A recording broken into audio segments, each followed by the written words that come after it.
She is working as a senior clinician at the IRCT member center in Australia called STARTS. She's an Afghan doctor. She has more than 30 experiences in this field. She's a refugee or has been a refugee herself, and she has done extensive research and has published a lot on this topic. So she's having provided enormous amounts of care for Afghans, and especially in the past 3 weeks, been on, I think, as Nooria will tell you, TV stations, radio stations, almost 24/7, talking about what is needed to respond to the psychosocial needs of the Afghan population these days. We will then hear from Khalil Nasri. And Khalil Nasri, it's a real pleasure to have you on board. You are the director of the Ariana Australian Association, also an Afghan. Khalil is spending a lot of his time right now leading this community-based cultural entity, connecting Tajiks across Australia and helping to integrate refugees into Australia. Khalil has an experience, though, working from 2003 to 2007 with the Afghan Ministry of Foreign Affairs as the acting deputy director of bilateral economic relations in Kabul. And he was also the first secretary of the Afghan mission to the UN in Geneva. Beyond that, he has a variety of other UN postings that he has fulfilled. Then we will hear from Sara Fridlund. And Sara is the head or the deputy director of the Swedish Red Cross Health and Care Department. Sara's also been a member of the IRCT Council. She has been busy guiding the work of 6 rehabilitation centers in Sweden who have been receiving Afghan refugees and also working with re-traumatized Afghans in the most recent past. Last but not least, we will hear from one of the psychologists from Spain. The organization is called CEAR. He's a psychologist called Mariángeles, and Maria has been working with the response also for traumatized Afghans who've been flooding into Spain, have been taken on, and she's been responding with her team of psychologists in Spain. So we'll hear different perspectives from different European countries that also have taken Afghan refugees, but also have Afghan populations who have been re-traumatized in the most recent past. So with those words, I'm going to hand over the screen to our first speaker and welcome Dr. Nooria to the platform, but also to welcome all of you and thank you all for prioritizing this meeting. Again, as I say, I know the situation in Afghanistan is all about humanitarian response these days. And as we've done in Denmark, having a large conference focusing on humanitarian response just yesterday, there is also a need to focus on the mental state of Afghans and caregivers for Afghans in and outside of Afghanistan. So Dr. Nooria, over to you, please. Thank you very much. Thanks. Good morning, everyone, and good evening here in Australia. And I don't know what's the time zone in the rest of the world, but hello from me and salam for all of you. Thanks very much, Lisa, for your kind introduction. I think I will need to share my screen and then I'll see what I can say. Thank you.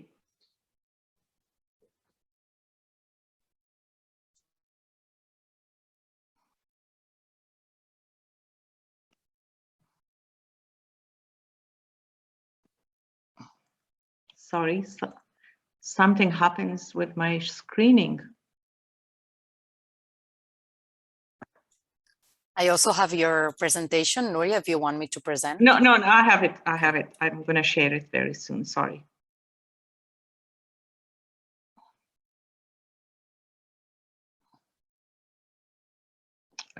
It's a wrong screening. Okay, sorry guys, technology is always.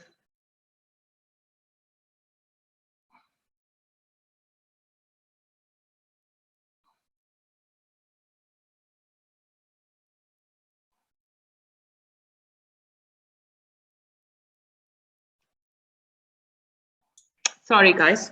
Now it's perfect. So, yeah, is it seeable? Yes.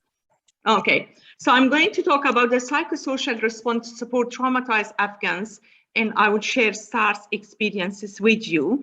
As we all know, Afghanistan have been in a long-standing conflict for the last over 40 years, so resulting in a significant loss of human human casualty, civilian casualty, millions of refugees all around the world.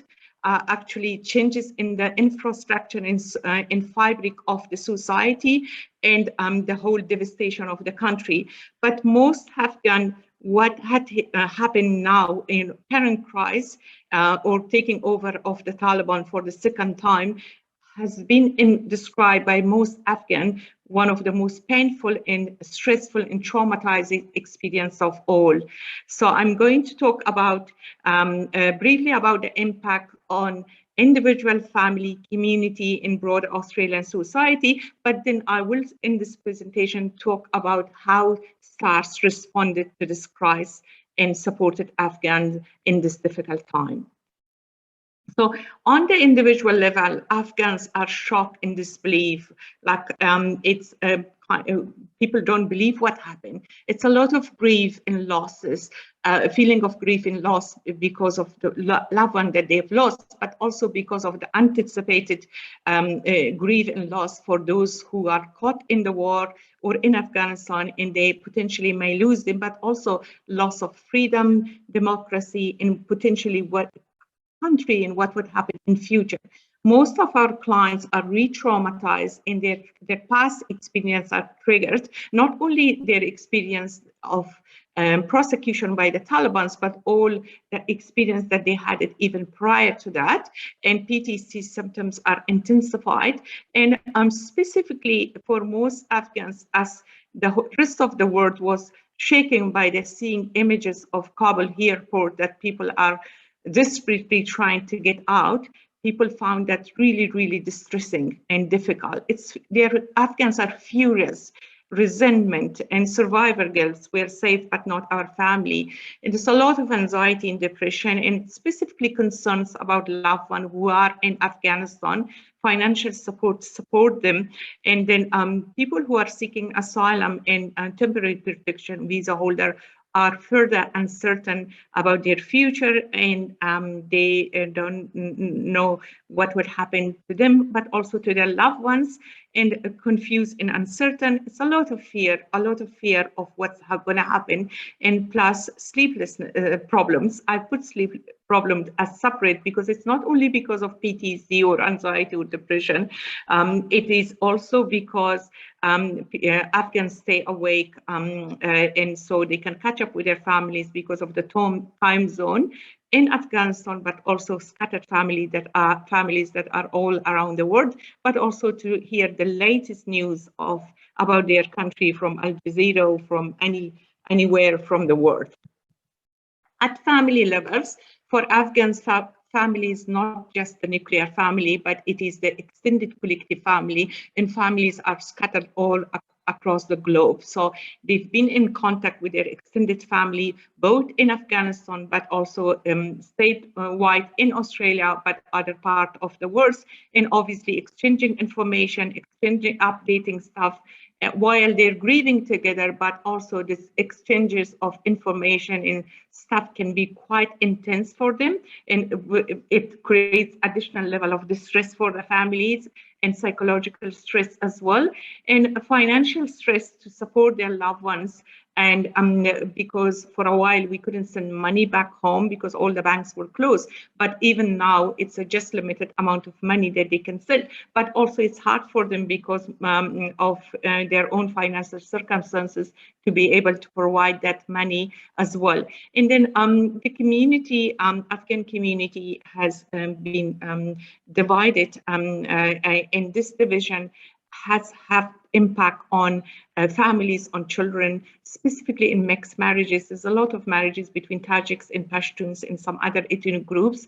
And if the community, if the each party is belonging to one of this ethnic community that they are in conflict, that intensify the level of stress. Already, children are exposed to this tension in the family. Unfortunately, here in Australia, we are in the worst COVID pandemic circumstances. We are locked down, so it's homeschooling. And because of that, children are constantly exposed to this level of distress. And then also it's interesting that adolescents and youths, it's a different reaction. Some of them are actually don't want to be even identified as Afghan, so they kind of they can't picture them being associated with Taliban, what they see on TV. On the other hand, some of them, they want to create their Afghan identity.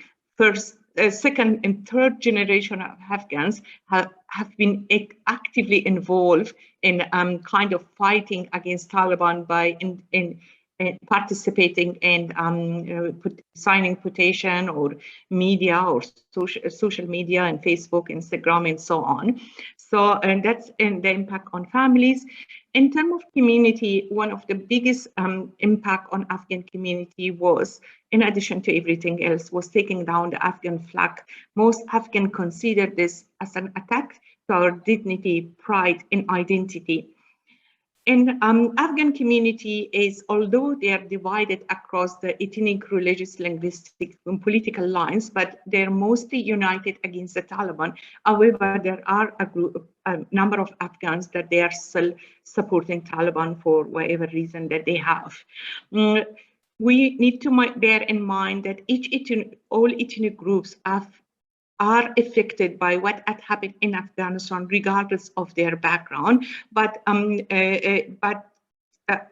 also ethnic groups are affected on a specific way as well. I will just summarize this. Pashtuns, who are the largest and most powerful ethnic group in Afghanistan, who ran the country for centuries and since it was formed as Afghanistan. Since majority of Taliban are Pashtuns, so it's kind of association with the perpetrator, and Pashtuns are rejected or can be alienated, or anger can be expressed towards them by the broader Afghan community. But we need to bear in mind, not every Pashtun is Talib, nor every Talib is Pashtun. In fact, big number of Talibans are recruited from Arabic countries, from Pakistan, Somalia, Chechnya, and other parts of the world, even Western countries. So the second largest groups are Tajiks, mainly in north part of Afghanistan, but also in Kabul. In particular, a group of Tajiks who are Panjshiris or from Panjshir, and they are affected because they are strong resistance or front resistance against the Taliban, and they've been there for during the history. At the moment, unfortunately, cruel genocide is happening against Panjshiris, and my colleague Khalil Nasri is going to give more details about this. And then we have Hazaras, who are ethnic minorities, and they have experienced long-standing discrimination and violation of their human rights by other ethnic groups, in particular by the Taliban. Most of them have fled Taliban prosecution, and they're really re-traumatized and triggered. So we have minority groups like Uzbeks, Chahar, Amaks, Turkmens, Hindus, and Sikh, and because of their minority, they are in minority, they are targeted by the Taliban. Afghans feel betrayed, angry, and resentment. And also, in Australia, we are only, so far, the government announced to take only 300,000 Afghans, 3,000 Afghans. I wish it was 3,000 Afghans, and it's on top of, it's just included in our normal refugee intake. And then Afghan community is questioning, because in the past, Australia has been a bit more generous than this. They're questioning whether this is to do with Afghans being Muslim, because 99% Afghans are Muslim, or is it any other reason that they're not increasing the number of intake from Afghanistan, and it's only 3,000 people. In terms of mainstream Australian society, it's generally most Australians have been sympathetic and empathic towards Afghan. They're signing petition, they're lobbying and advocating, but at the same time, we're in worse circumstances of COVID ourselves, and that's why also people want the government to pay attention more to domestic issues in handling of the COVID circumstances. COVID pandemic also have had an impact on Afghans residing in Australia, or maybe around the world as well, because we do have restrictions, things that normally Afghan would have done it, like, for instance, gathering together in these circumstances, sharing food, crying, hugging, and praying together, but we can't do it. We can't even visit our family members that further deteriorated already kind of affected mental health and distress. There's a lot of fears that what would happen, like Taliban is going to target ethnic minority groups and women, and they will be targeted in loss of freedom, autonomy, human rights. And then also there is fear with Afghans that maybe the Afghanistan will be divided into different parts, the way that happened in former Yugoslavia and some other part of the world, which is really stressful for Afghans. And then in feeling regarding of the coalition, Afghans are really furious. They feel betrayed, very disappointed, and they think that the history is repeated. I remember myself that Russian occupied Afghanistan overnight, and this 15th of August was the similar thing, a reminder and trigger for me when Kabul was occupied almost overnight. And plus people are confused and they're asking questions because it was pointless war. What happened that trillions of dollars were spent, over 150,000 Afghans were killed, many coalition soldiers were killed, and then what was the purpose? And I mean, 300,000 soldiers were trained. So what was the purpose of 20 years of war if the Taliban were replaced back by the Taliban? So, and they think that the world is turning a blind eye on them. So it's a lot of anger with Afghans at the moment. So now I'm going to focus a bit more how we work with that. Historically, Afghans have like around 7,000 Afghans receive services from STARS, and currently we have 567 people from Afghanistan receiving service. As you can see, this is the number of referrals. The purple shows clients who are referred because of crisis in Afghanistan and their residents of already residing in New South Wales, and the yellow shows evacuees. As you can see, in the month of August and September, we have the highest number. Actually, this is even more up to date because now we have 185 evacuees as report of today. But overall, there are 3,800 evacuees here in Australia that they're transferred in different states. So we worked holistically. We helped individual, family, community, and social support system. At individual level, we have given priority to Afghan clients, so they will be seen as soon as possible. We are doing assessment of Afghan clients that they are already resident or permanent visa or asylum seeker residing in New South Wales, but they are referred to us or re-referred to us because of the current crisis in Afghanistan. We do assessment and provide counseling for them. In terms of evacuees, we provide psychosocial assessment of evacuees between 1 to 3 sessions, and we have 4 types of evacuees. One are those who are still in quarantine in one of Australian states, and the second one who are family here and they have some sort of link in support. They're released from quarantine and they are residing in the community. The third group are those who are released from quarantine or transferred from quarantine, but they are residing, they don't have support like a family here, but they're residing in community. The fourth group are those that they were already Australian citizen or permanent visa holders, that they were in Afghanistan for any purpose and they're returning back home. So in this assessment that we do overall, it's like a kind of assisting their urgent needs and in immediate needs, and with a follow-up that will happen in 3 months' time, because at this stage, most of these evacuees, they're actually grateful that they're in safety, and they're more into practical stuff, things that they need to settle, but also a bit in a honeymoon period because they're out of Afghanistan. But as we know, when people are settled, usually issues related to the impact of this huge trauma will come up related to mental health. So we will have a follow-up later on in 3 months' time when we will contact them. And then but at the same time, if people need to continue with us at the moment, we will provide our support to them as well. And if there is any need for crisis intervention, we will do this and refer them to appropriate services. In terms of community, STARS has got a strong foundation working with support with Afghan communities since it was established.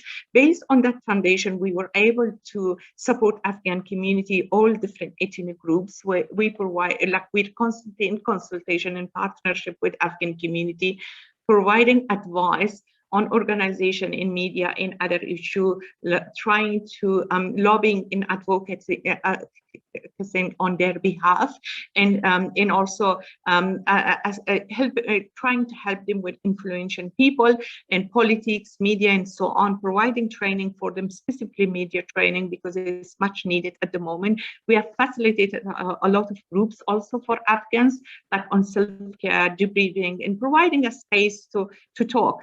And one of the things that's interesting that Afghan counselors as STARS, we receive an enormous amount of calls from Afghan community from different ethnic groups that they don't want to be referred to STARS, they don't want to have counseling, but they just want to talk to us because it's it feels more connected. It's a shared pain. It's understanding the language, understanding the culture. In normal circumstances, it would have been crossing the boundaries, but in these circumstances, we allow this to happen because this is a collective trauma, and healing the trauma at the level of the community with someone who has a familiar voice and can share the pain. And we've been asked every time, you know what I'm talking about, which in reality, yes, we do know what they're talking about. So in terms of mainstream Australian society, we're working closely in partnership with other organizations who are providing support for Afghans because that's so crucial. Other organizations, specifically immigration lawyers, solicitors, and Amnesty International, Red Cross, and schools, they have received a lot of referral from of Afghans, and they are specifically solicitors. They are in intense exposure to traumatic stories of our clients when they are filling out the application form, and also the stress of our clients. So they really need support, and because of that, we provide debriefing and training on self-care, because it's really crucial that we provide support for them and resource them so they can support Afghans as well. We have provided a lot of trainings for schools. For parents, we prepared podcasts and DVD clips for parents in their language, but also in English for schools. And we provided additional resources for any organization if they have requested us. Even some organization like Employment Assistance Program. So we are working in partnership in resourcing these organizations. So in conclusion, the current crisis in Afghanistan have had significant impact on Afghan refugees residing in Australia. Through her holistic biopsychosocial approach, STARS has provided support for Afghan refugees at this very difficult time at individual, family, refugee community, and broader Australian society through an integrative approach, combination of clinical and community development work. Afghans are incredibly resilient. They are very proud and dignified people, and who are not willing to give up even in worse circumstances. We trust that this time will pass too, and we will see smile again on the face of beautiful Afghan girls as this picture as you see. So thank you very much. Here is my contact details, and there's some references. It's mainly my own articles, and one article by Jorge and Mariano, and the rest are my own publication. If you are interested, email me and I'll send some of them to you. Thank you so much, and I hope I'm beating the time. Thanks. Amazing, Nooria. Thank you very much for this very comprehensive presentation. We heard everything from the impact of COVID-19 on Afghan refugees to the community cohesion within the Afghan community, the holistic response from STARS, and I think just a wealth of information is available here also in Dari. So please note that for colleagues who are on the call, if you couldn't catch the whole thing, the presentation and all the resources will be available to you. And I think especially the podcasts that are available, the follow-up that you can find, I think really make a difference. So thank you very much. Are there any brief questions for clarification? Remember, we will have a half hour for broader questions, but is there anyone with a brief question of just clarification before we go on to the next speaker? And I'm going to ask my colleagues, we're just going to scan quickly the chat to see if there's any question of clarification.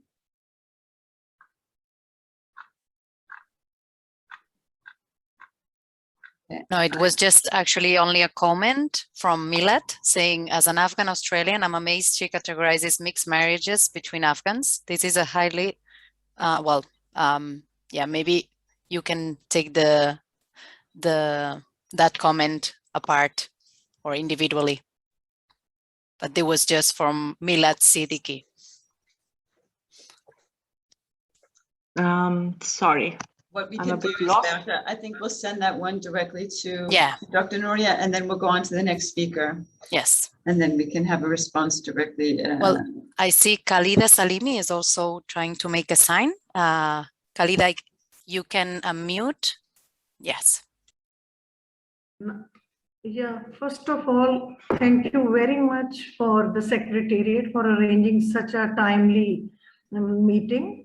Now, I just, having experience working with Afghans in Pakistan and also in Afghanistan for the last 3 decades, I think the current scenario is totally different in a sense that there are, which were not in the past seen that visible. So when we are responding as a nation, as a countries, when we are responding, I think we also need to now know that the Afghans who are migrating, who are seeking asylum, what perception do they have about Afghan Taliban? Because the Taliban word has been badly confused. So, though visibly, immediately we feel that, okay, they are Pashtuns, but you never know that what faith do they have, what kind of training for the last, say, 20 years they were having, or who are they. So we need to also incorporate such information seeking elements. So we know that the current scenario and how we develop interventions. Because the fake communication and the confusion about communication and the perception locks, all these things are prevalent in current scenario. Of course, because they are, but another PSD or other trauma situations, we also need to understand that these are the people who never ever came across the post-traumatic situation. It's the continuous traumatic situation they have been going through. So they may have different mental health challenges. The fear, the continuous. Thank you so very much for your time. Thank you, Khalida. Dr. Nooria, do you want to make a quick response there? Actually, I wasn't able to hear properly. If you can just summarize the question, I'll respond to it.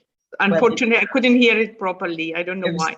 It was a difficult one, but it's talking about the context in which this trauma has continued through years and years and a different context. So it's intergenerational also, but yeah, to have that in mind as you're treating clients now. Yeah, it is actually. That's why, like, it's you know that, like, trauma can can get triggered very long, like over 40 years later, even more. So it is a chronic, like it's ongoing trauma. Actually, it's not even past trauma in the life of Afghans. In every time in all of these different occupations and devastation and different changes of government, and all of this have a significant impact on Afghans. So it's that's why most of their previous trauma have been triggered by what had happened now. It's not only even Afghans, like our clients, other clients, refugees from refugee backgrounds, specifically clients from the Middle East, specifically Yazidi clients that they had experienced traumatic experience from ISIS. They've been really triggered and traumatized by what had happened in Afghanistan. Yeah.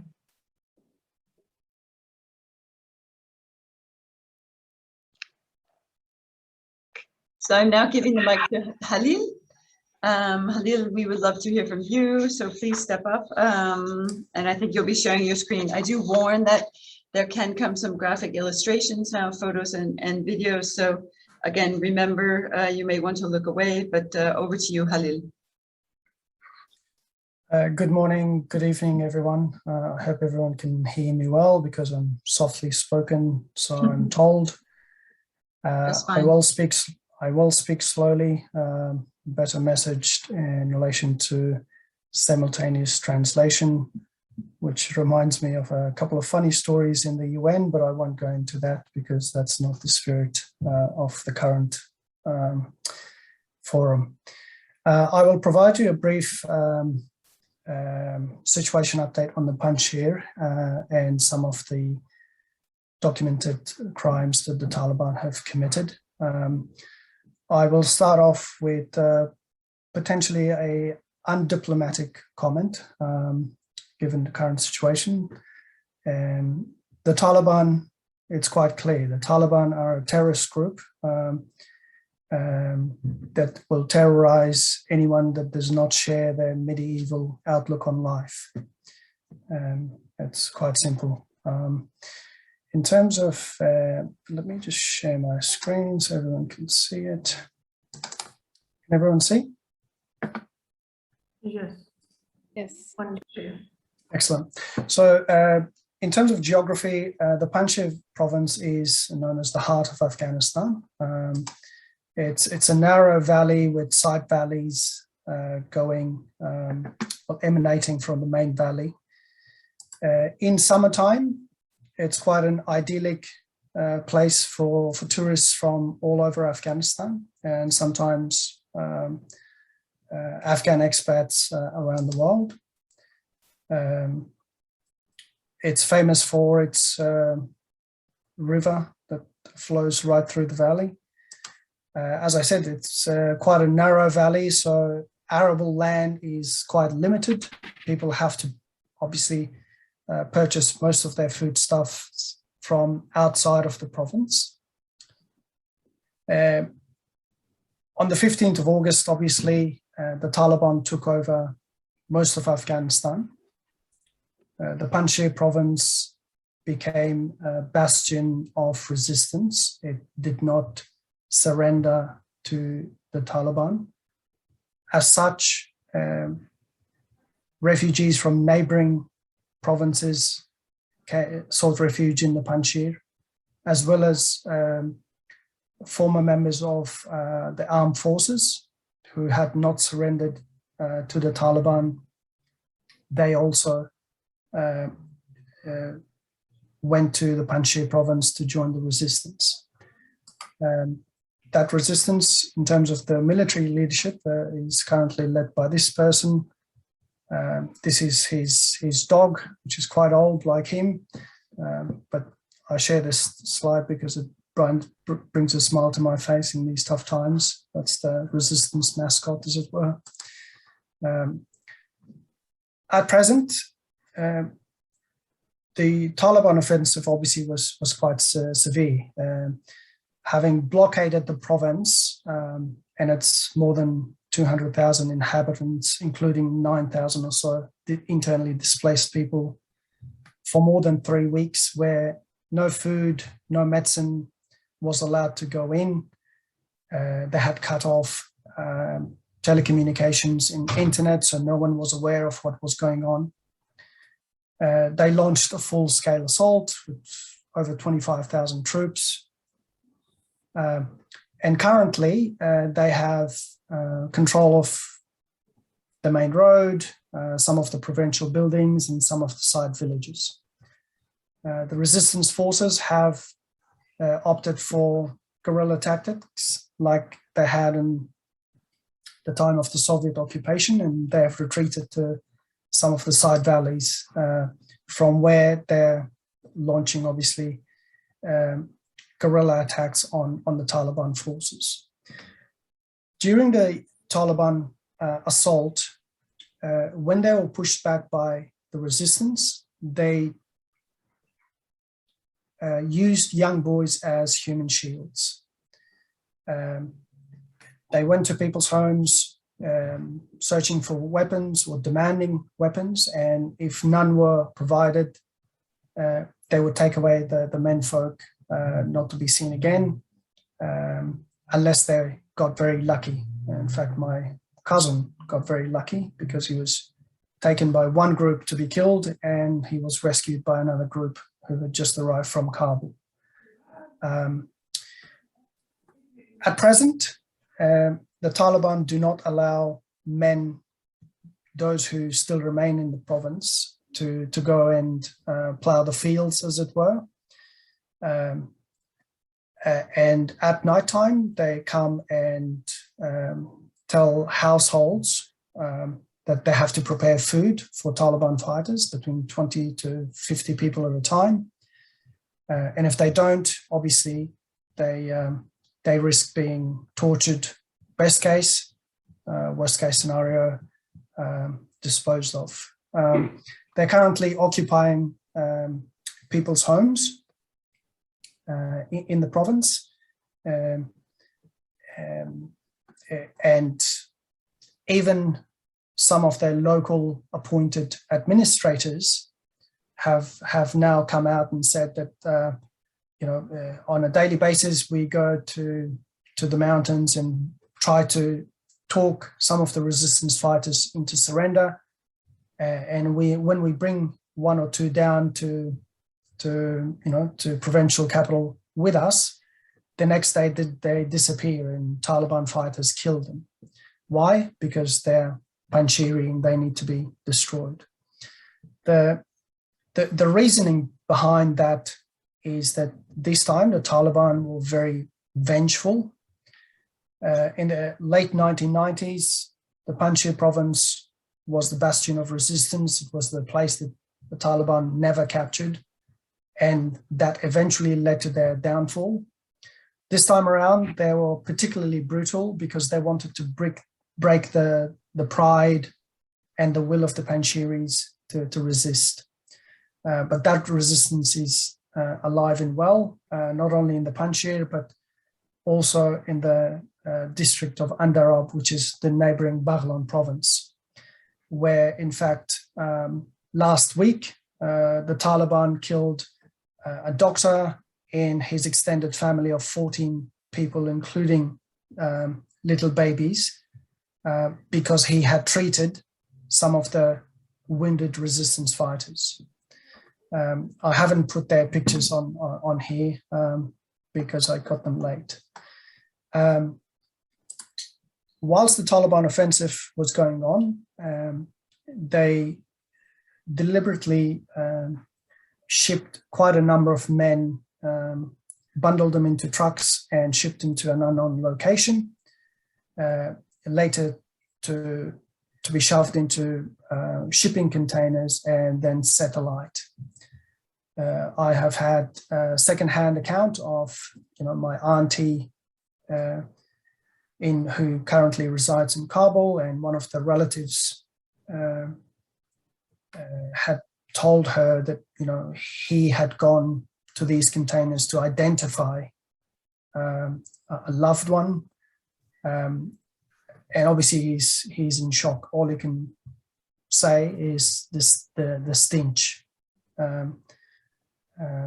and needless to say that he wasn't able to eat for many days. Some of the civilian population left off, obviously of their own accord, to escape the brutality of the Taliban through very high mountain passes, going into neighboring provinces of Kohistan, Parwan. I did remember to put this warning in terms of some of the graphic images. These are just a handful of the images that we have brought. As I said, the Taliban in the Panjshir and Andarab have not taken mercy, who have not shown mercy to little babies or elderly people, from babies to young men. They have been brutal. This particular video shows a young man being carried to the side of the road and shot dead. The person that the camera pans to later, he's saying he's not military, he's civilian. In fact, we had the mother of this young man interviewed a while later, and she had said that because he liked this military type of camouflage and because it's comfortable, he had brought the material, and she had actually sewn this for him, and the Taliban had shot him. So I'll just play this video.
In terms of what's currently happening in places like Kabul, where there's a considerable population of people from the Panjshir, Andarab and neighboring provinces, there are areas of Kabul which are well known to be inhabited by people from these areas.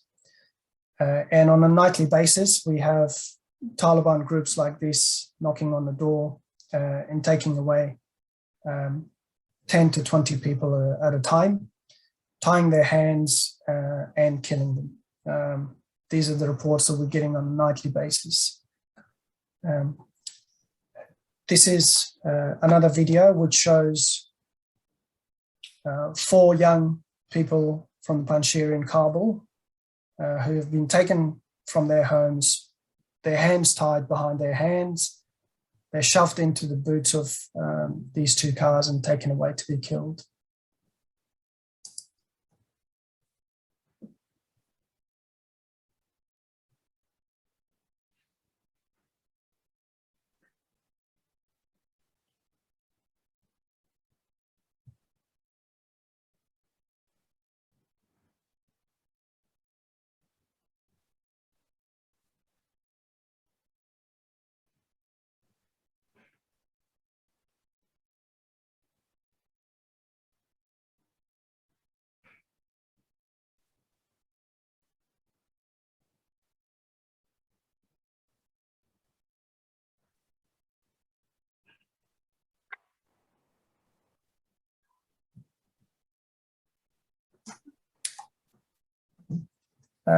that is the end of the presentation.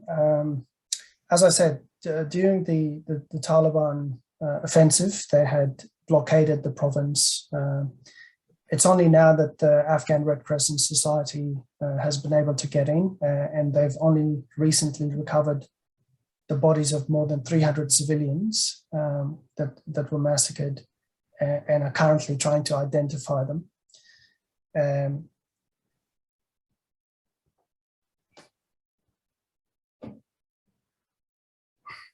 In terms of what this does to our community members here, it's almost a state of numbness. For me personally, for example, I don't like looking or hearing anything about the Panjshir. My mother was looking at a report from last night. Some reporter had gone to the Panjshir, and I said, can you please turn that off?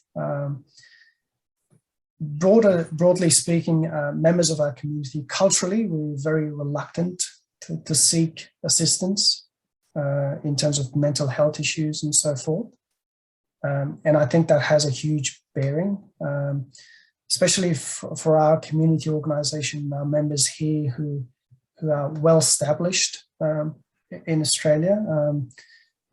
They haven't, they're very reluctant to do that. But I know that many of them are suffering because, as Dr. Nooria pointed out, especially those of us who lived through the Soviet occupation and obviously lived through the 30-odd years of war, there's some triggers in here that brings back memories. I mean, I was a baby, for example, when the communist secret service came into our house and took my older brother in the middle of the night, similar to this picture here. It's just that in that case they did not knock at the door; they just jumped over the walls, as it were, and entered the room. So members of the community are in shock. And we hope that hopefully the international community will speak out. Even now, the Taliban have not allowed independent journalists or reporters to go into the valley to verify exactly what had happened, because they had cut internet and communication channels. Apart from very few pictures, we haven't been able to document systematically the crimes that they've committed, because they would check people's phones, and if photos or anything relating to clearly their crimes or the resistance were found, it would put the person the owner of the phone in grave danger. So no one actually was able to properly report all the happenings. But what we've heard from word of mouth, that in every village there have been massacres of civilians. That continues to this day, where supposedly they have announced a general amnesty, but people who surrender are soon taken away. They have many people from the Panjshir and surrounding provinces were part of the security forces in the past 20-odd years. So the Taliban hold a particular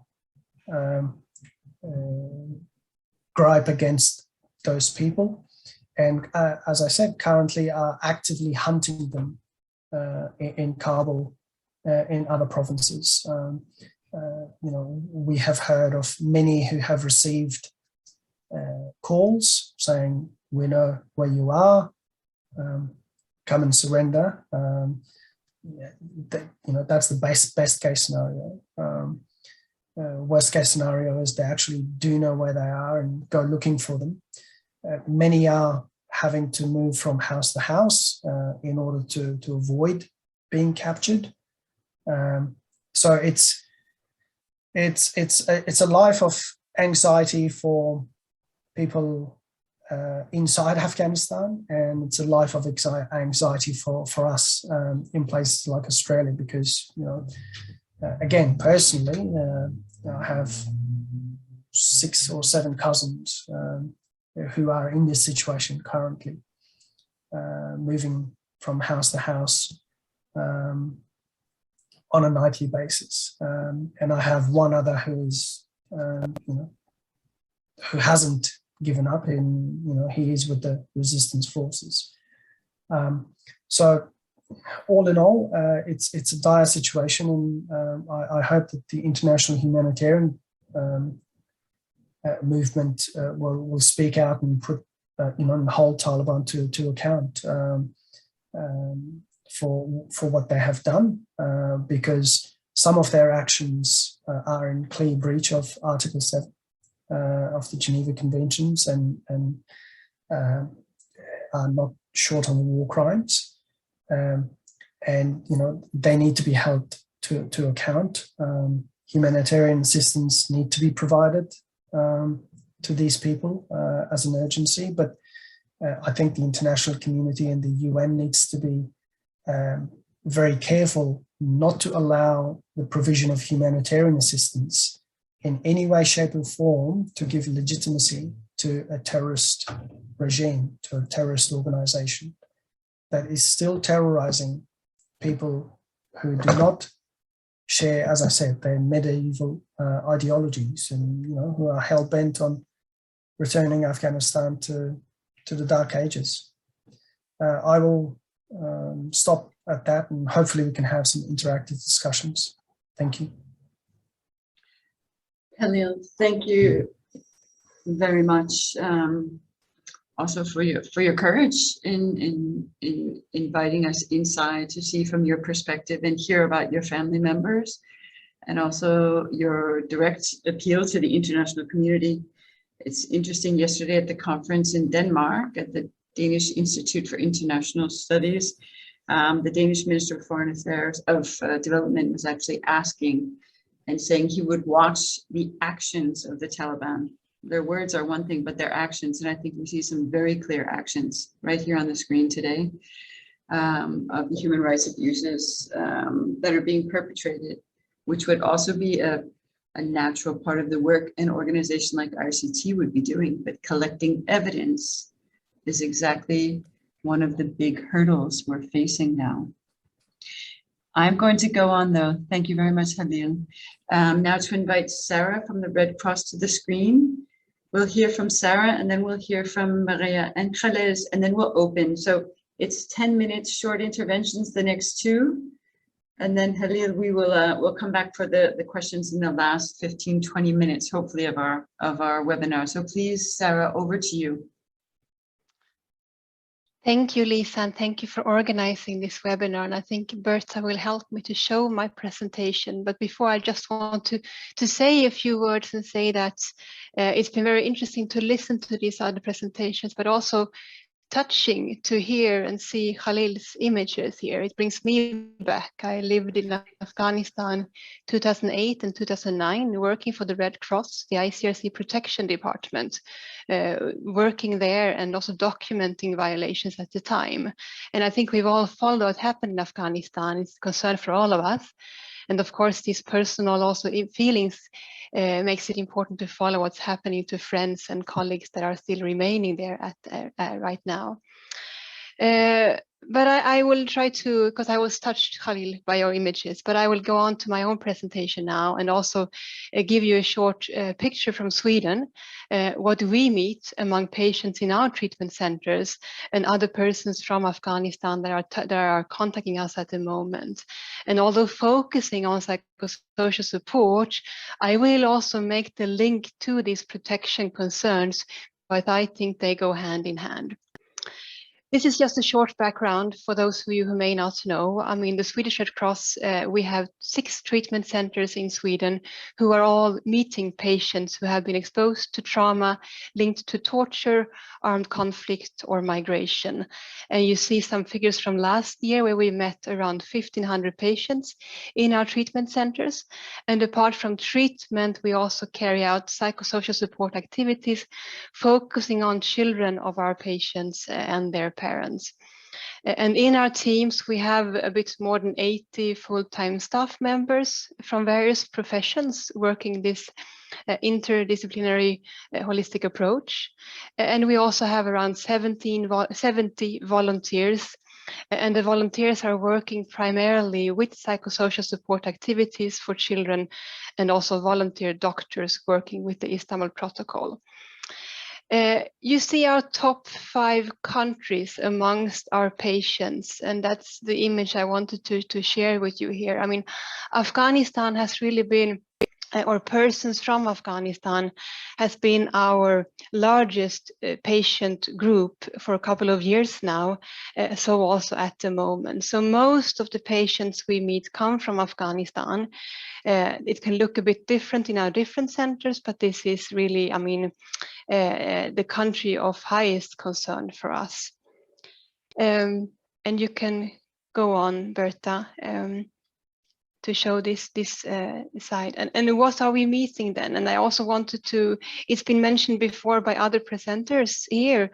I mean, we meet our patients. We have both asylum seekers who are living in Sweden, waiting for a decision, waiting for having their asylum approved or not.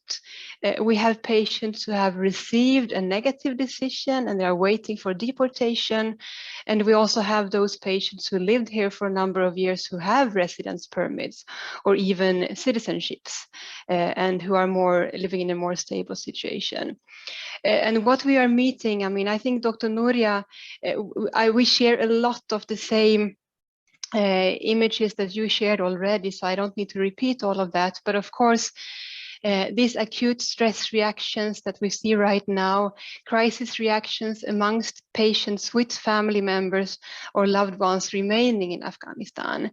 It's been mentioned before as well that this is not only a crisis now. I mean, we've been having Afghans in our centers for years, and they also, I mean, Afghanistan being this country of decades of ongoing armed conflict, violence, and so on, that have been affecting persons we meet for a very, very long time. But the events happening this summer made the situation more acute for many.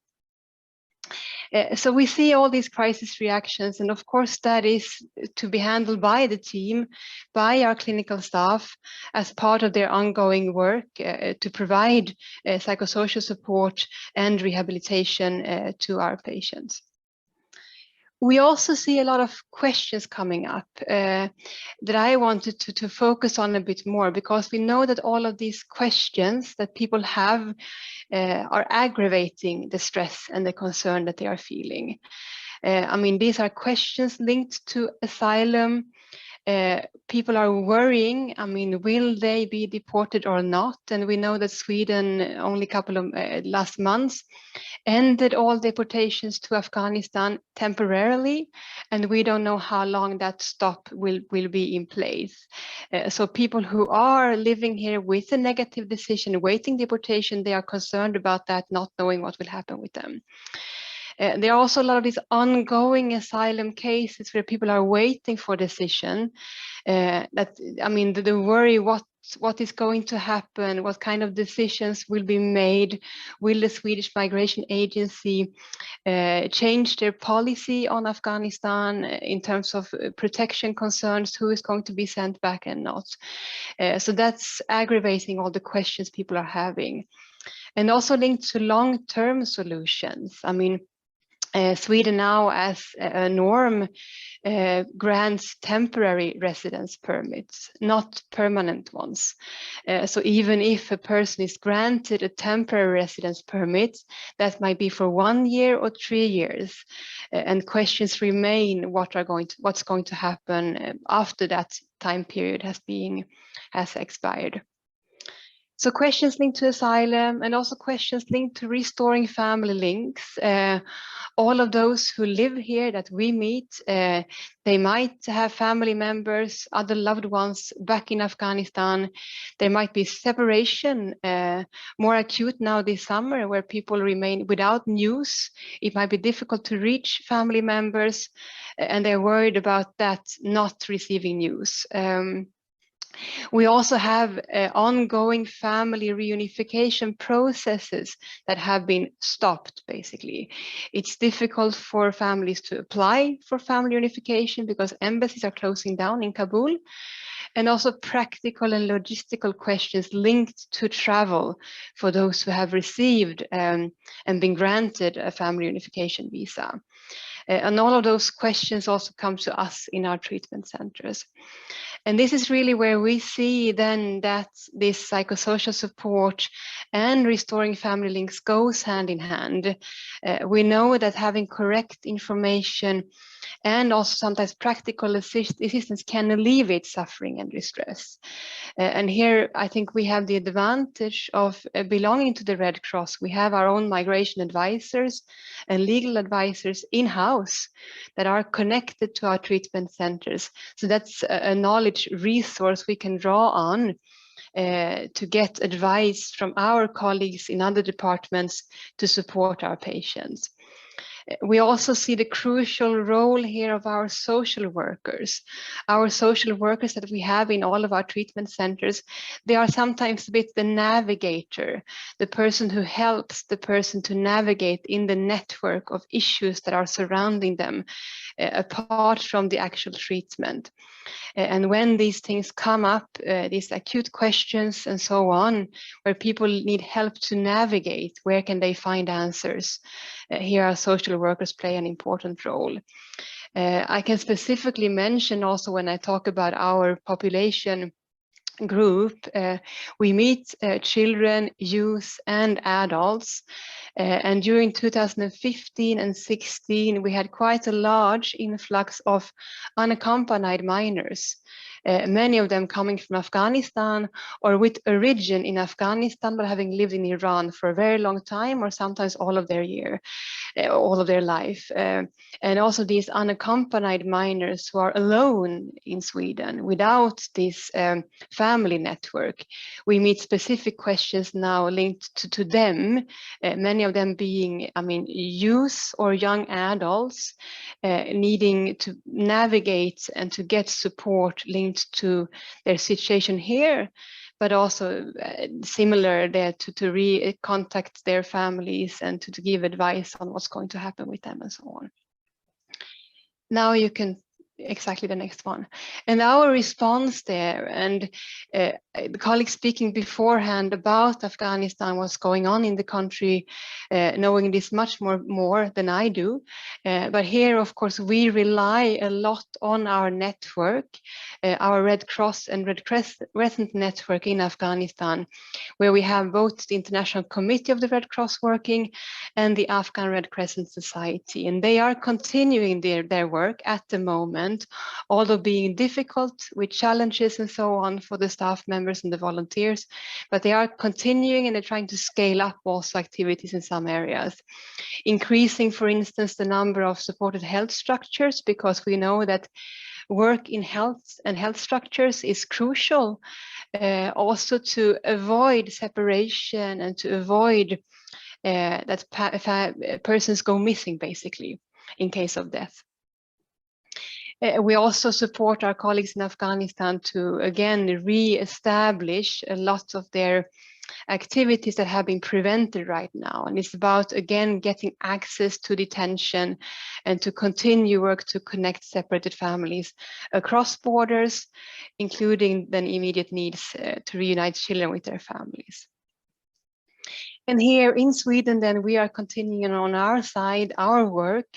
Of course, our main focus in the department I'm working is to continue support to patients in our treatment centers based on their needs, their individual situation, the family situation, and so on, to adjust both the treatment and other types of psychosocial support and other support activities that they need at the moment, considering the situation.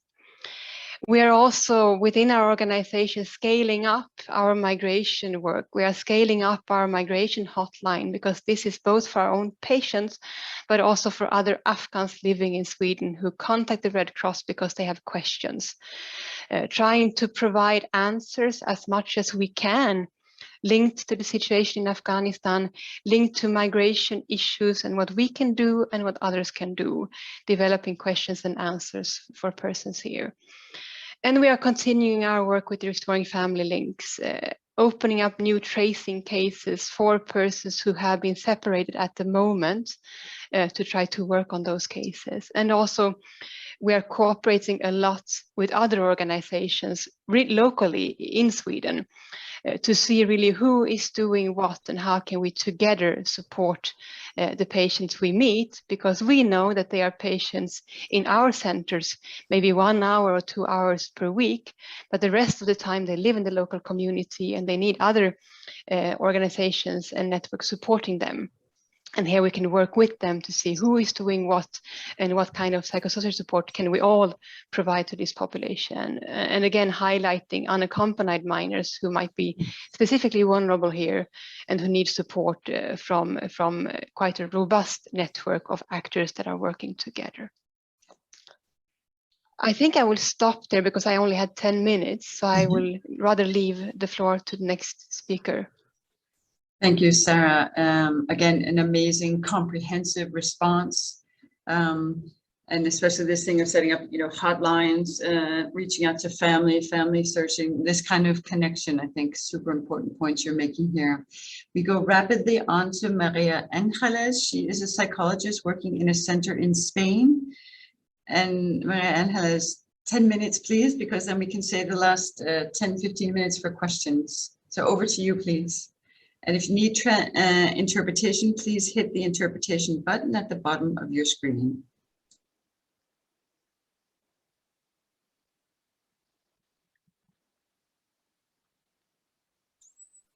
Ya puedes empezar, Mariángeles. Muchas gracias, Lisa. Muchas gracias a la IRCT por la invitación y al resto de panelistas, porque creo que nos han dado una visión general, tanto interna de sus propios países, cómo están trabajando, como Khalil, una visión externa que quizás también complementa un poco y nos da mucha información a las personas que estamos en la intervención directa con las familias y con las personas afganas de lo que han vivido y de lo que está pasando, ¿no? Y de las emociones y los sentimientos asociados a todas esas imágenes tan terribles que hemos visto, y nuestro agradecimiento por compartirlas y poder acceder a esa información. Desde CEAR no hemos preparado presentación porque tenemos 10 minutos y hemos preferido utilizarlos para contaros nuestra experiencia en la acogida a las personas evacuadas. Y bueno, si luego hay debate, pues también podemos complementar estos 10 minutos con algo de información de cómo estamos dando respuesta de forma integral a la acogida de las personas y las familias que directamente han venido a nuestro país. Y bueno, sin más, CEAR es una organización no gubernamental de ámbito estatal que dispone de 11 delegaciones repartidas a lo largo de todo el Estado español. Es una gran ONG que vela por el derecho de asilo. Nuestra misión principal es la defensa de la protección internacional y la acogida e intervención integral de las personas solicitantes de protección internacional, refugiadas e inmigración vulnerables.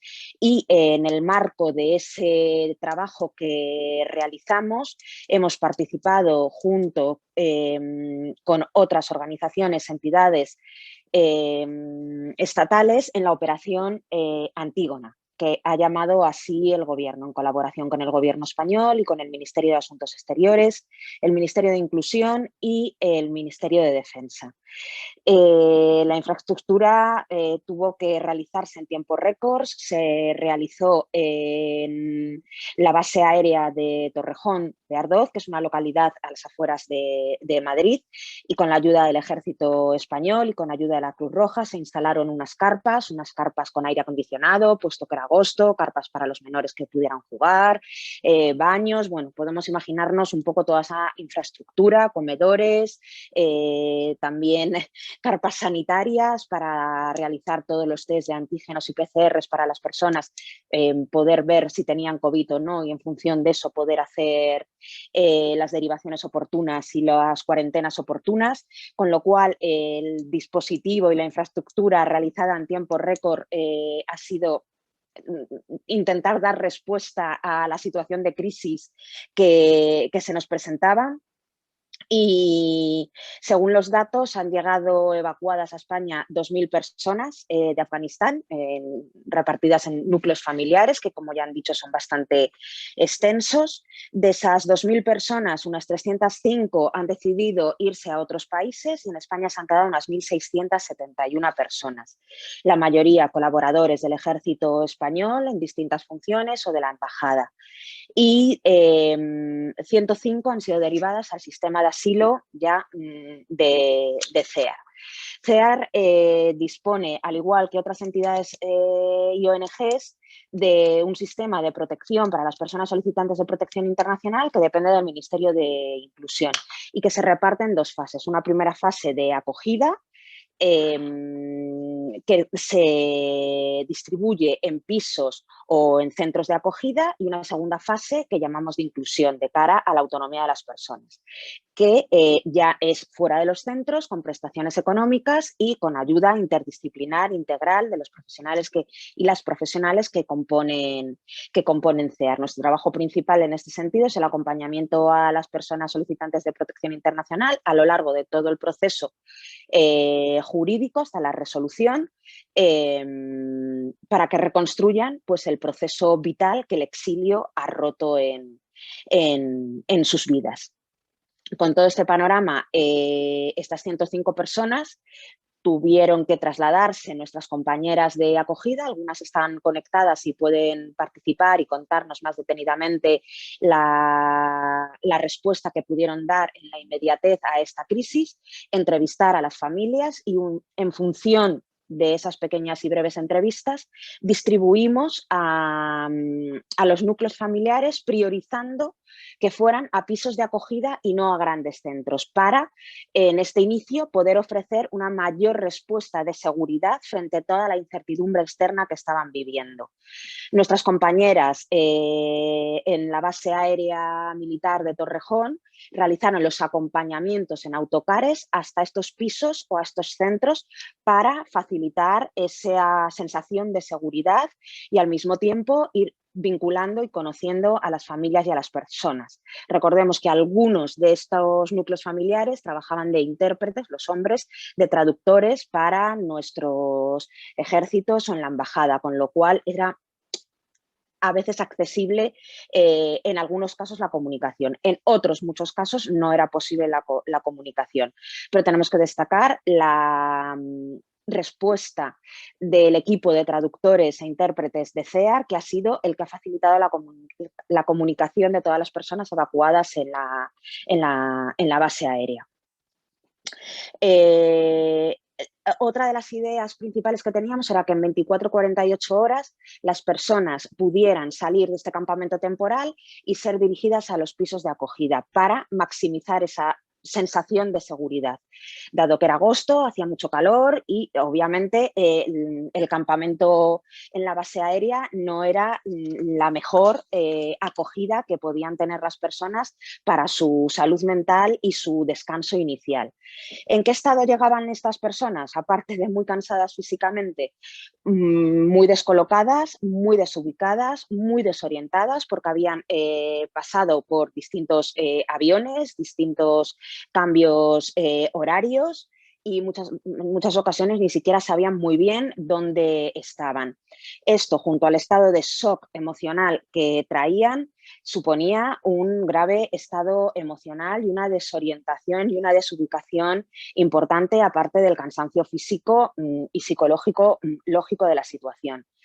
Además, cuando hablábamos con ellos, pues estaban muy agradecidos, muy agradecidas, porque se sentían muy afortunadas de poder haber subido después de la situación de caos que había habido en el aeropuerto de Afganistán, haberse podido subir a esos aviones, y eran conscientes de la fortuna que tenían de haber llegado a un espacio seguro, pero por otro lado un estado de absoluto incertidumbre y miedo por la familia, la parte de familia o amistades que habían dejado atrás, de las que no sabían en la mayoría de los casos nada. Llegaron con lo puesto en la mayoría de las ocasiones, con pequeñas maletas, con bolsas, puesto que, como nos comentaban, pues si llevaban grandes maletas, en el camino y en el trayecto al aeropuerto podían detectar que querían huir, con lo cual llegaron prácticamente sin nada, en una sensación de frustración enorme por la pérdida de todo, y lo que nos trasladan muchas familias es esa sensación de frustración de la que ya se ha hablado, también por la pérdida del estatus social, ¿no? Y de la vida que allí tenían, sobre todo el personal que trabajaba para la embajada o para el ejército español. Entonces, con todo esto, y por contar algo que diferencie a estas personas y familias evacuadas y que las haga diferentes a nivel psicológico de otras personas solicitantes de protección internacional, yo creo que es la salida tan abrupta que han tenido del país, ¿no? Sin preparación, sin decisión. Entonces, el grado de choque, ¿no? Y de tan abrupto que han tenido es diferente a veces a otros refugiados que han ido preparándolo, han pasado por terceros países. Esto ha sido un cambio de un día para otro, y de ahí, ¿no? Esa sensación también de desubicación que tenemos que ir trabajando. ¿Y cómo lo trabajamos? Pues también con información.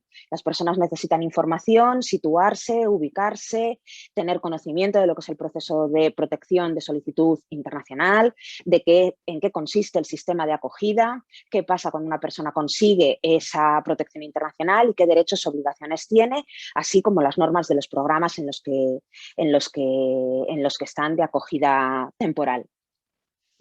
¿Qué detectamos o qué han detectado también nuestros equipos psicológicos en la intervención directa? Muchas están conectadas y pueden luego ampliar esta información. El sentimiento de culpa, que también se ha hablado, por dejar aparte de la familia en situación de origen, en país de origen, perdón. Otro de los trabajos que se ha intentado hacer en esta primera fase también es intentar ponerles en contacto para reducir la incertidumbre. Y lo que tenemos que tener en cuenta es que esta ruptura abrupta ha sido y ha supuesto una ruptura externa con todos los referentes vitales de la persona, importantes, con todo su trabajo, su familia, su idioma, su cultura, y una ruptura interna, ¿no? Esa ruptura interna que es el trauma, que es esa herida interior que tendremos que ir trabajando poco a poco. Ahora mismo lo que más destaca a nivel psicológico es la incertidumbre por el futuro, la frustración por la pérdida de todo y la preocupación por las personas en país de origen. Estamos en una fase más de desahogo emocional, de crear espacios informales para que las personas puedan desahogarse, puedan hablar, y hay un rechazo muy evidente, como ya han comentado otros compañeros, a la intervención psicológica directa, puesto que en Afganistán la figura de la psicóloga o de la psiquiatra no es una figura que esté interiorizada y que sea habitual, con lo cual lo asocian más a la locura, y las respuestas que las personas y las familias están teniendo en estos momentos de estrés pues son respuestas normales ante la situación que están viviendo.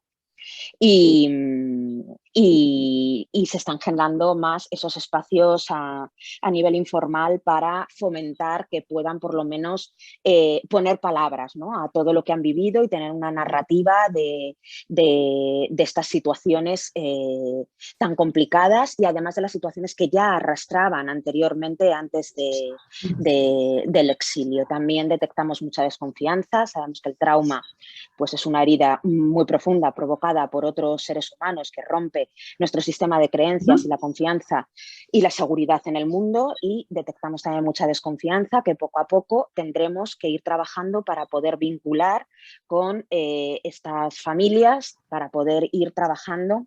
Las diferencias culturales son enormes, la mayoría de las familias vienen de zonas rurales, ni siquiera habían visitado zonas como Kabul o otras ciudades, con lo cual el cambio es tan abismal que muchas veces no tienen ni siquiera los esquemas para entender el concepto de la ciudad, del metro, de la infraestructura.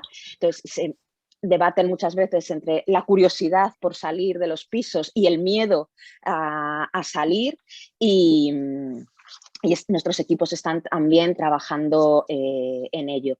En esta fase inicial, por lo tanto, lo que hemos trabajado es ofrecer espacios de protección y seguridad interna, información frente a la incertidumbre para facilitar un mayor control de las personas, un mayor control interno sobre su vida, normalizar lo que es todas las emociones y reacciones de estrés y angustia y miedo y incertidumbre que estas personas pueden estar viviendo, y facilitar estos espacios de contención emocional. Nos encontramos ahora a un mes de lo que de la llegada, y en este mes estamos. Sí. Yeah, we're going to have to close now. As you can see, the time has run. Just can I clarify one thing, which is really interesting? Vale, I wanted to... cierro en 2 minutos con sí. Sorry. No, cierra, Mariángeles. Sí, la escucho. Well, actually, Mariángeles, I think we're going to have to do this in that we only have 2 minutes Pero left. no escucho a Lisa. We're closing here. Que estamos cerrándole. Right. So we are going to do this. We are going to provide the presentation online so participants can check out the recording. We had an interjection, though, a very important one from Dr. Nooria. Would you like to say one word here? We had wanted to open for questions, but we just don't have time, unfortunately. Yeah, I'm sorry that we've spoke more than what we should, maybe. But just a question to clarify. It's interesting that I was going to answer anyway, but I keep receiving messages from Milad that he hasn't made that comment in regard to which I don't understand how it came from him. If he hasn't made it, if you read the chat, it shows that. But anyway, whoever made that comment or question in regards to mixed marriages or division in Afghan community, I have no intention of intensifying this. Actually, I'm one of the people that I always talk on unity of Afghan. What I was intending to say that we have in the past and currently in future as well, we would have mixed marriages, and because it's so much intense and conflict because of the current impact of what's happening in Afghanistan on Afghan community, it can create tension and disagreement between couples in the family. Otherwise, it's not that everyone in mixed marriages are filing for divorce. Myself, I've been married 40 years with somebody who is Tajik and I'm Pashtun, and we survived happily. So hopefully that clarified this, but Milad is worried that he didn't make this comment, so I'm not sure how it happened. So I just wanted to convey this message here. Thanks for that. So folks, what we're going to do here, we had quite a few very interesting speakers. We are going to suggest, if you would like to stay online for the next 10 minutes, we can open for questions, but they have to be quite short and concise. So is there anyone that has a pressing question they would like to ask one of the 4 speakers that we had online, from Spain, from Sweden, from the Australian Center Starts, or from the Afghan Community Group? And I'm looking to see hands raised or comments in the chat, if any of you have. We have two hands, one from Sebnem and Arif. Sebnem, so the head of the Turkish Medical Association, Sebnem, would you please state your question? And welcome.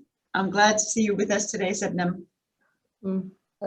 Thanks to IRCT for this timely meeting. Actually, I don't have a question, but I had a comment regarding the situation in Turkey, if you allow me, because our real problem is that we have no policy regarding the Afghan people in Turkey, and more than estimated 40 to 50,000 Afghan people are stuck in only one city of Turkey, in the far east of Turkey. And these people are irregular migrants, unfortunately, without any registration and not allowed to be registered and do not have any identification. So they can't even seek for psychosocial support since they don't have any documents with them. And the identity process is suspended for the time being. So I would very much like if we can put force on UN for this no policy of the government and to provide identity for these people so that they can just have access to psychosocial support. Sometimes they just have permit to women or pregnant women particularly, or children for protection, but even these people might be deported, and there is no official deportation. Unofficially, they are put in a bus and sent to the border to be deported by officials of Turkey.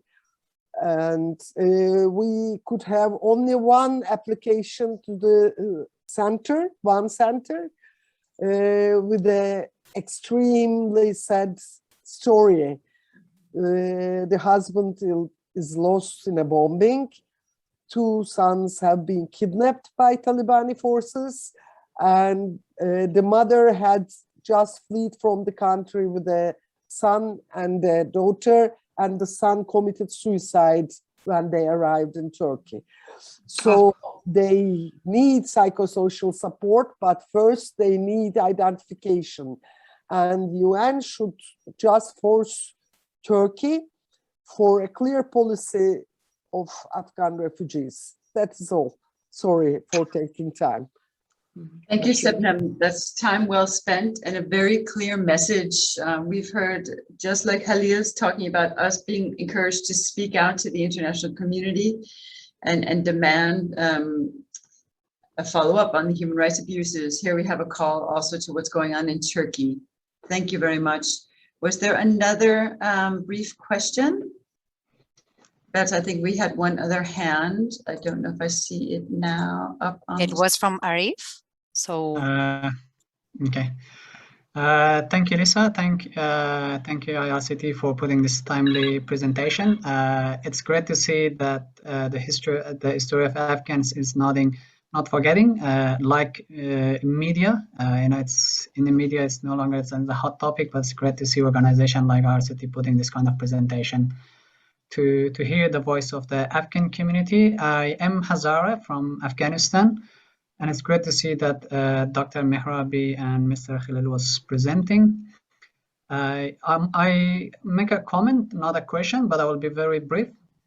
Mr. Khalil did a great presentation about what's happening in Panjshir, the current genocide. And unfortunately, as he said, the internet connection are disconnected. So we don't know what is exactly happening, in Panjshir in terms of the genocide. So because no news or hardly news coming out of that valley.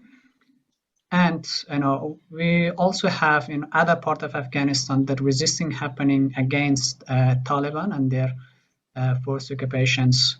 In Panjshir we have a valley called Hazara Valley. which they also brutally discriminated and killed and tortured by Taliban for two reasons. One, because they are Panjshiri, and also they are Hazaras. Like things happening in another province in central of Afghanistan called Daikundi. Over 3,000 families have been forcefully displaced.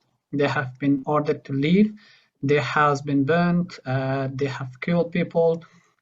Just saw a post on BBC just 25 minutes ago that they confirmed there was 13 people of civilian was killed by Taliban, and including one 17 years girl.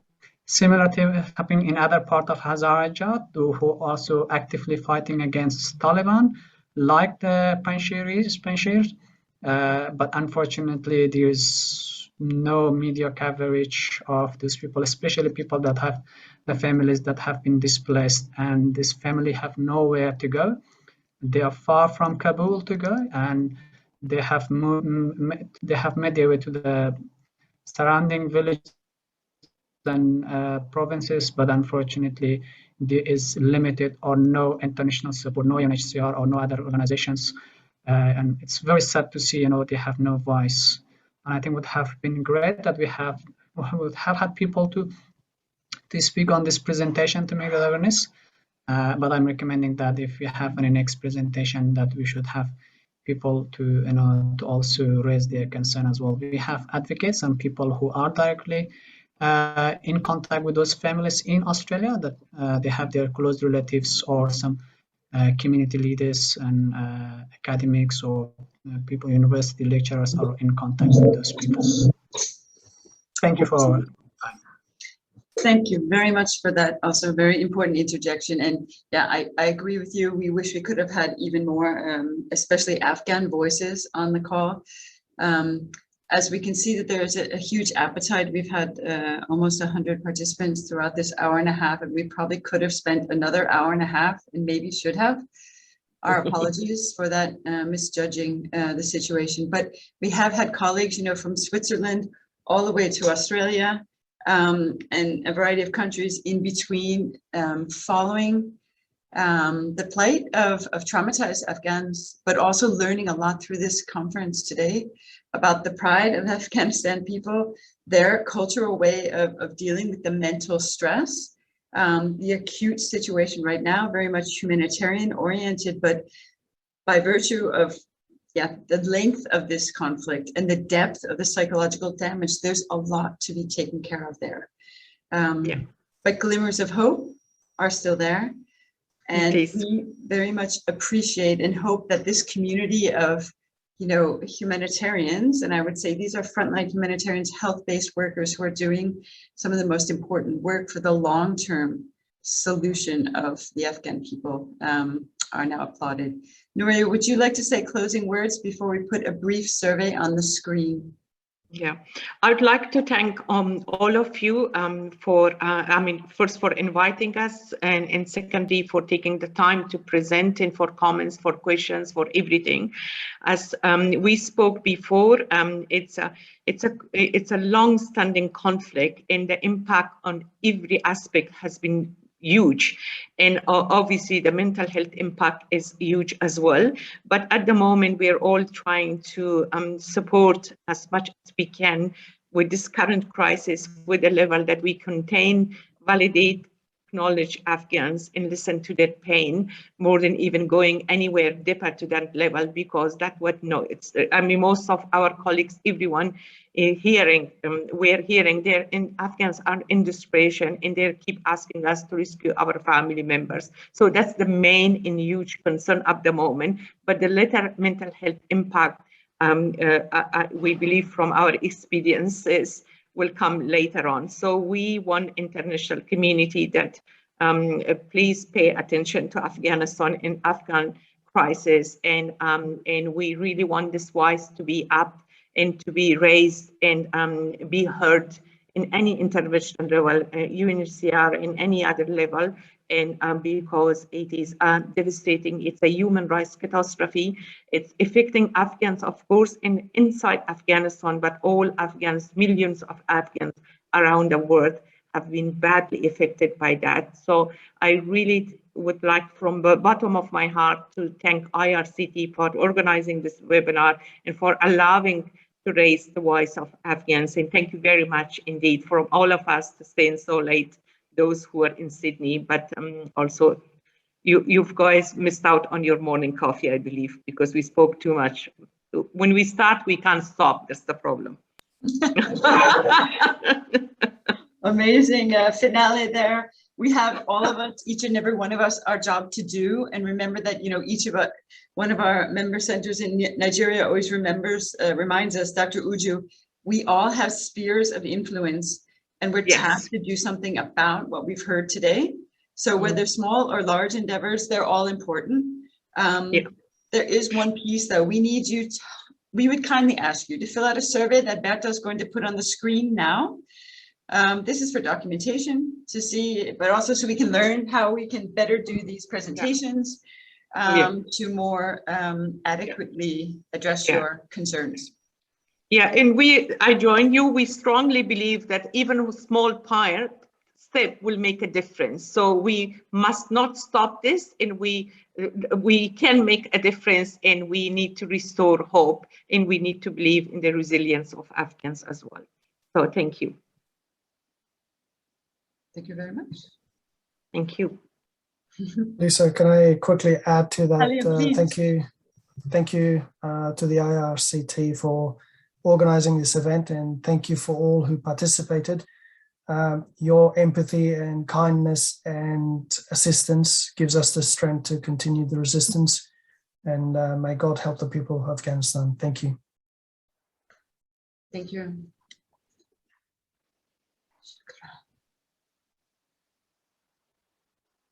Excellent. So folks can just fill the survey and then we'll see you. I think Khalida has the last thing to say, or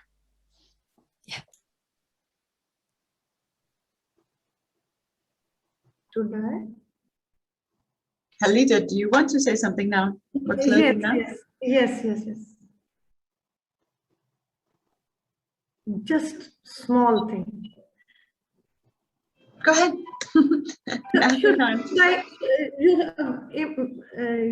Is it mute or can I say? You can say it. Everyone's listening to you. Okay. Yeah.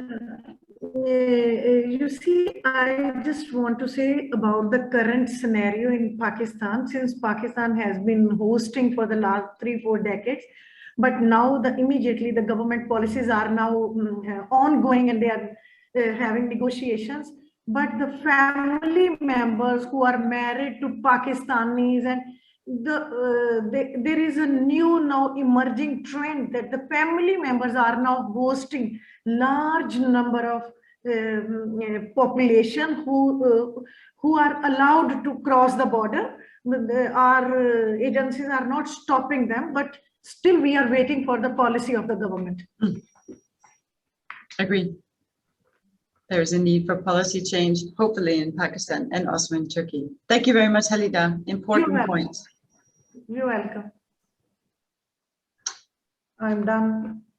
Thank you, everyone. So now we've said we're closing many times. Now we are officially closing. Please, if you would fill out your survey.